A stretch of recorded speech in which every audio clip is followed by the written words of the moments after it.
quiero compartirte algo que me fascinaba cuando yo era niño y tenía que ver con un programa de televisión que se llamaba El Fantástico Mundo Submarino de Jacques Cousteau.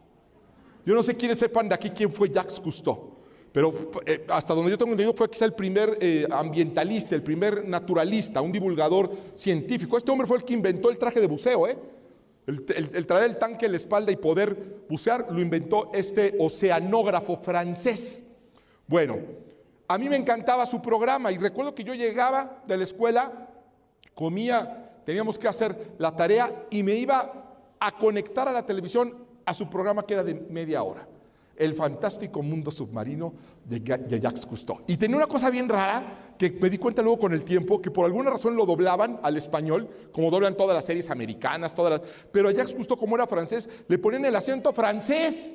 Entonces decía, hola, ¿qué tal? Soy Jacques Cousteau. Y eso es muy raro porque cuando doblan a alguien en inglés no le ponen acento de gringo de hola, ¿cómo están? ¿No? Entonces una curiosidad, lo doblaban al castellano pero con el acento como si fuera francés. Y Jacques Cousteau pues era maravilloso porque por él aprendí acerca de la migración de las ballenas, los arrecifes de coral. Él tenía una nave que se llamaba el Calypso. El Calypso era para Jacques Cousteau lo que el Batimóvil para Batman, ¿sí? Era su nave, que era un barco pues con la alta tecnología de la época, ¿verdad? De la época, pero era realmente algo maravilloso. Y fue un día muy triste en mi vida cuando cancelaron el programa. Un día ya no lo pasaron más. Yo investigué, no existían las redes sociales como ahora, investigué y di con una entrevista para encontrar la razón de cómo era posible que se acabara un programa de verdad tan maravilloso. Y él dijo algo que se me quedó muy grabado. Dijo, es que la gente no tiene interés por lo que hay en el fondo. Él exploraba el fondo marino y dijo, es que la gente no tiene interés. Ha perdido el interés, fue una novedad en algún momento, pero ahora la gente no tiene interés en lo que está sucediendo en el fondo, a pesar de que es en el fondo marino donde se sustenta la vida del planeta. Y en general las cosas se sustentan del fondo, de la base, de los cimientos. Y eso que dijo Jacques Cousteau sigue siendo una constante en nuestra vida. No nos interesa lo que hay en el fondo. Nos mantenemos en la superficie. El otro día yo le preguntaba a una persona que estábamos planeando un evento, le digo, ¿cuántos amigos tienes? Y me dijo, 1800, un nombre muy alto. Le dije, ¿cómo tienes tantos? Sí, en Facebook. Le dije, pues no son amigos. Entonces, tenemos incluso amistades superficiales. Y nos interesa más lo que sucede en la superficie que lo que sucede en el fondo. Nuestro exterior es más importante que nuestro interior. No importa cómo estemos por dentro mientras nos veamos bien por fuera.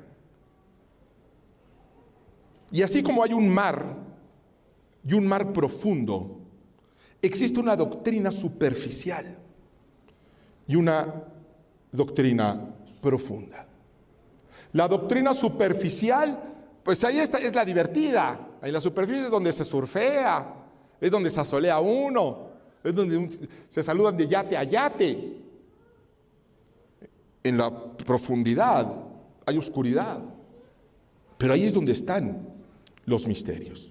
Y mientras que en la doctrina superficial es la divertida, la fácil, donde se encuentra la mayoría porque es muy cómoda, y estoy hablando evidentemente de iglesias superficiales, de iglesias donde lo que importa es lo que está por encimita, donde la preocupación de muchos es que vengan y que la congregación le dé like a lo que sucede. ¡Ay, la alabanza like! Predicación like también. Todo está bonito, todo está bien. La oración like, un sermón like. Quiero que me acompañes a la Biblia, 1 de Samuel, capítulo 16, verso 7, para que nos sea revelado la forma en la que Dios ve las cosas, que es tan distinta a la de nosotros. En este momento lo que está sucediendo es que Dios le dice al profeta Samuel, al gran profeta Samuel, que vaya porque va a ungir al rey de Israel, ¿sí? Al rey de Israel. Y vamos a ver qué es lo que sucede. 1 Samuel capítulo 16, verso 7. Le presentan a Eliab. Y dice así: pero el Señor dijo a Samuel: no te dejes impresionar por su apariencia ni por su estatura, pues yo lo he rechazado. La gente se fija en las apariencias, pero yo me fijo en el corazón. Samuel llegó a la casa que Dios le había indicado y dijo: de ahí va a salir el siguiente rey de Israel. Y le presentan a Eliab. Y Samuel se impresiona ante la presencia de Eliab. Era un hombre de gran estatura, de mucha belleza, mucha personalidad, alto, fornido, rapado, de barba, con lentes redondos. ¿Qué? Así dice la versión hebrea. Se impresiona, pero Dios le dice: no te dejes impresionar por su estatura ni por su apariencia, porque tú miras la apariencia, tú miras el exterior, pero yo lo que me fijo es en el fondo. Yo veo el corazón. Cuando Dios ve su iglesia, no ve la apariencia de la iglesia, no ve el tamaño, no ve la comodidad de las butacas, no ve la brillantez de la pantalla, mira el corazón de esa iglesia. Y el corazón de esa iglesia es el corazón de cada uno de nosotros. A Dios no se le impresiona con las apariencias, es el corazón lo que lo conmueve. Las apariencias funcionan, y funcionan hasta que se mueven las cosas en lo profundo.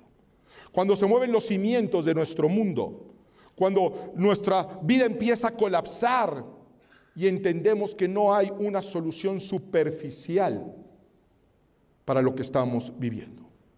Cuando nuestras relaciones están resquebrajadas, cuando somos damnificados en nuestros propios hogares, cuando nuestras emociones presentan fallas críticas, cuando nuestros cimientos de fe están afectados, entendemos que debemos hacer cambios estructurales, de fondo, para poder continuar. Y es entonces cuando venimos a la casa de Dios. Yo le he dicho en muchas ocasiones, yo me rehúso a dirigir una iglesia superficial. Me niego a que seamos una iglesia superficial, de ritos nada más y tradiciones, que no entendamos el fondo, donde solamente se observan las formas. Nos interesa el fondo porque ahí está la sustancia. Ahí está el secreto de la vida plena. Por eso el mensaje de hoy podrá ser un mensaje incómodo para algunos, porque nos vamos a sumergir en lo profundo. Vamos a enfrentar esos monstruos que habitan en las profundidades doctrinales y que por miedo o por comodidad nos han mantenido en la superficie. En esa superficie donde no pasa nada, pero no cambia nada. Y nosotros queremos cambios en nuestra vida. ¿Amén? ¿Sí, amén o no amén? Amén. Si quieres cambios de fondo en tu vida, este mensaje es para ti. Segunda de Crónicas, capítulo 7, verso 14. Segunda de Crónicas, capítulo 7, verso 14. Es Dios hablándole a su pueblo. Y da una promesa.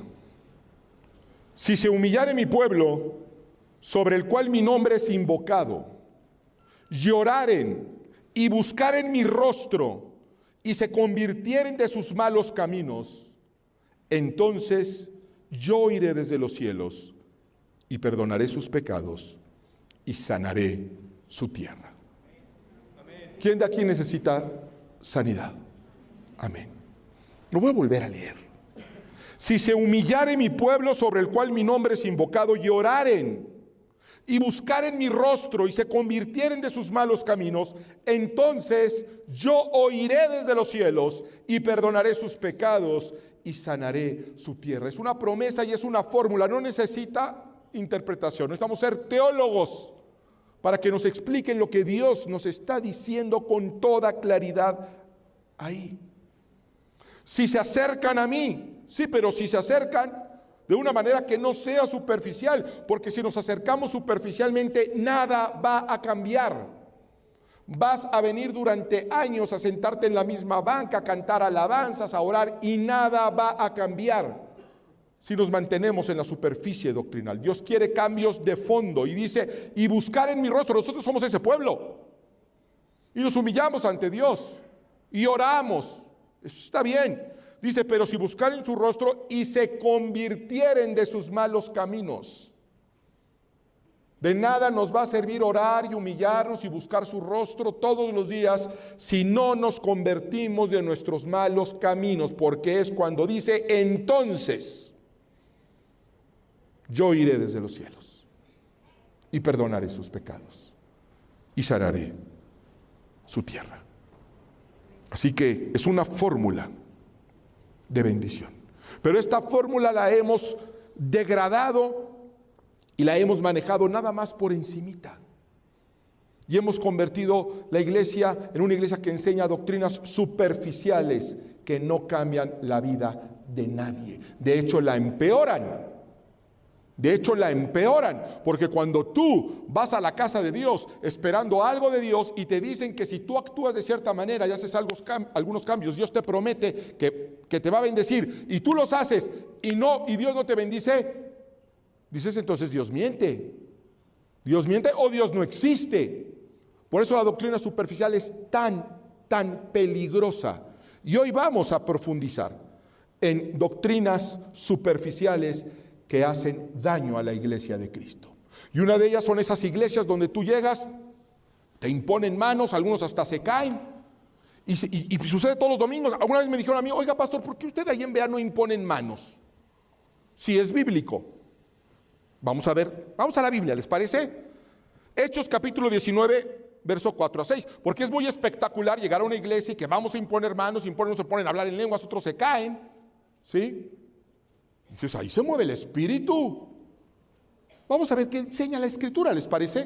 Vamos a Hechos capítulo 19, verso 4 en adelante. Dijo Pablo, Juan bautizó con bautismo de arrepentimiento, diciendo al pueblo que creyesen en aquel que vendría después de él, esto es, en Jesús el Cristo. Cuando oyeron esto, fueron bautizados en el nombre del Señor Jesús, y habiéndoles impuesto Pablo las manos, vino sobre ellos el Espíritu Santo, y hablaban en lenguas y profetizaban. ¿Ya lo vieron? Ahí está, pastor. El secreto está en imponer manos, y viene un bautismo de fuego del Espíritu, y hasta se ponen a hablar lenguas y se empieza a profetizar. Ahí está, pastor. Vamos a otro. Hechos capítulo 10, verso 44, mismo libro. Mientras aún hablaba Pedro estas palabras, el Espíritu Santo cayó sobre todos los que oían el discurso, y los fieles de la circuncisión que habían venido con Pedro se quedaron atónitos de que también sobre los gentiles se derramase el don del Espíritu Santo, porque los oían que hablaban en lenguas y que magnificaban a Dios. No, pues está todo dar. Vamos a la iglesia, imponemos manos, viene el Espíritu Santo, hablamos en lenguas, profetizamos y salimos bien contentos todos. No estaría mal. No estaría mal si eso fuera realmente la doctrina. No estoy diciendo que no haya sucedido, ahí está eso. Pero si alguien conocía de dones, si alguien sabía de lenguas, era el apóstol Pablo. Y Pablo, en una carta pastoral al pastor Timoteo, pastor de la iglesia de Éfeso, fíjate lo que le va a encargar. Vamos a la primera epístola de Timoteo, o primera carta a Timoteo, capítulo 5, verso 22. Palabras del apóstol Pablo a Timoteo para que aprendiera y enseñara esto en la iglesia. Cómo llevar la iglesia de Cristo, de parte del apóstol Pablo, que diría, tú hablas en lenguas, yo más. Tú fuiste discipulado por los 12 y yo fui discipulado por Jesucristo. Mi apostolado es un llamado personal de Jesucristo. Tuve un contacto con él personal en Damasco y me estuvo discipulando él durante años. Fíjate lo que le va a decir este hombre de dones del Espíritu, este hombre que viajó al tercer cielo. Ni siquiera sabemos qué es eso. Ni siquiera entendemos qué es eso. Este hombre le encarga esto a Timoteo. 1 Timoteo 5:22. No impongas con ligereza las manos a ninguno, ni participes en pecados ajenos. Consérvate puro. Le está diciendo al pastor de la iglesia en Éfeso, ten mucho cuidado. de andar imponiendo manos con ligereza. No está diciendo que no las imponga, está diciendo que no lo haga de manera superficial, que no lo haga como si fuera cualquier cosa. Dice, ten mucho cuidado, hazlo, pero no lo hagas con ligereza. No lo hagas con ligereza porque te haces partícipe de pecados ajenos. ¿Se dan cuenta? Entre la diferencia entre la doctrina escritural y la doctrina que practicamos. La imposición de manos no tiene poder en sí misma. La imposición de manos es utilizada solo por Dios cuando se hace de acuerdo con la palabra de Dios, con personas que creen en nuestro Señor Jesucristo y que están dispuestas a cambiar su forma de vivir. Entonces sí, se usa la fórmula completa y Dios va a respaldar su palabra.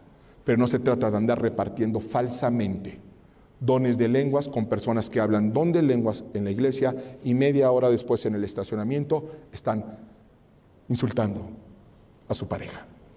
Eso no tiene sentido. Eso no tiene sentido. ¿Y saben qué hacen los incrédulos cuando ven eso? Con esa boquita alaba a Dios. Pues que uno estaba profetizando hace un minuto y ahorita está golpeando a los hijos, maldiciendo a la esposa. Eso no tiene ningún sentido. Hay que imponer manos para cambios estructurales, para corazones que sean tocados en el fondo. Y es Dios quien decide y marca esos corazones y esos tiempos. ¿Sí, amén o no amén? Amén. Otra mentira que ha hecho muchísimo daño. Diezma y Dios te va a bendecir. El diezmo es un tema mayor para la iglesia de este tiempo. El diezmo es lo que más usan los enemigos de la fe para hablar en contra de la iglesia, porque se abusa. Hay iglesias que abusan pidiendo dinero y dinero.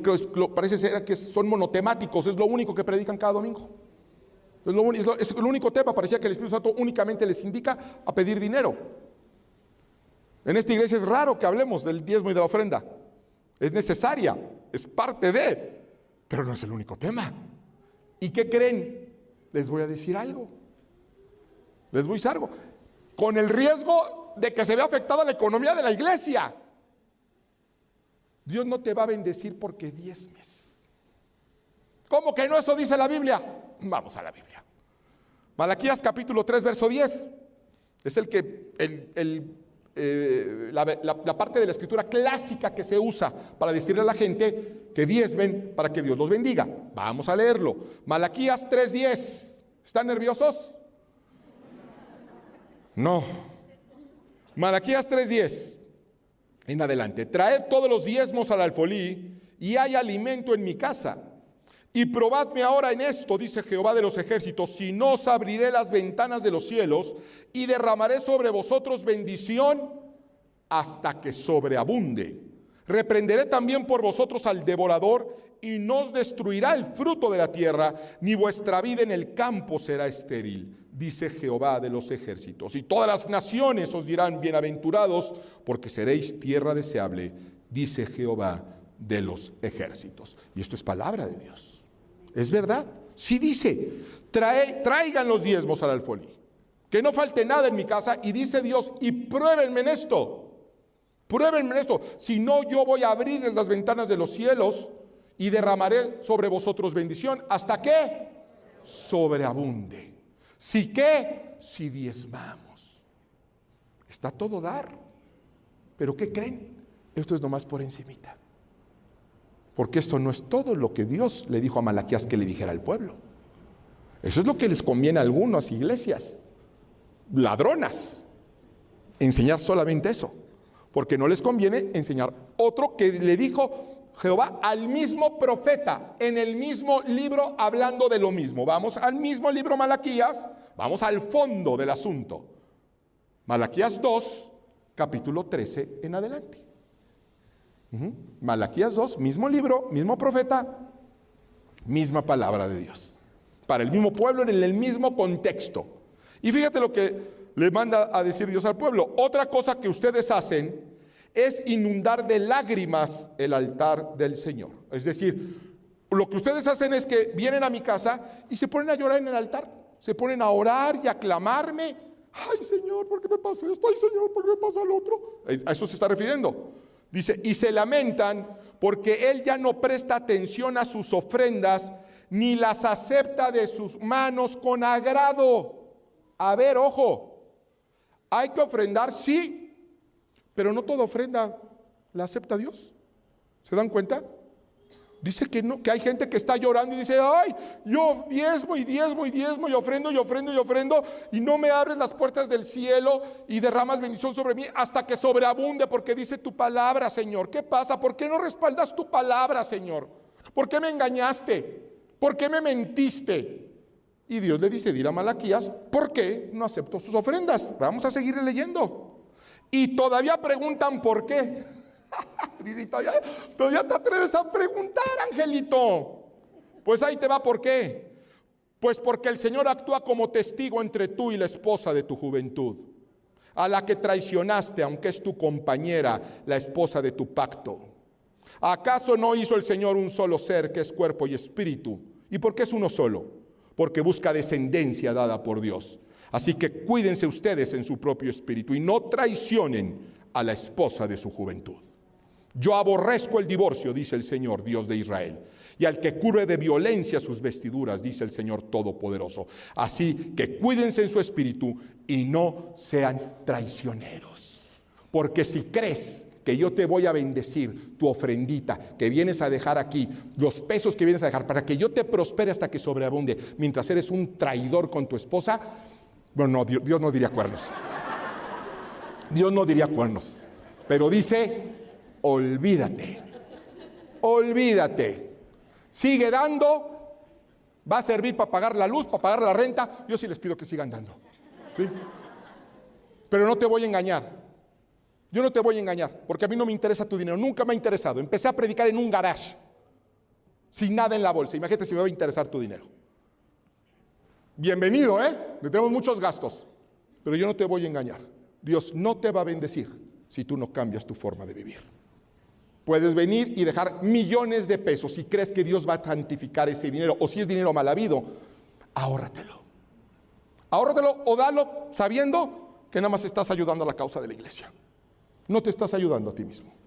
Dios quiere cambios de fondo. Y esto es lo que no le gusta a la iglesia que le enseñe. Pero esta es la verdad.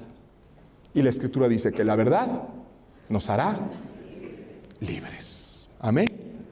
Si estás recibiendo esta palabra, dar un aplauso al Señor.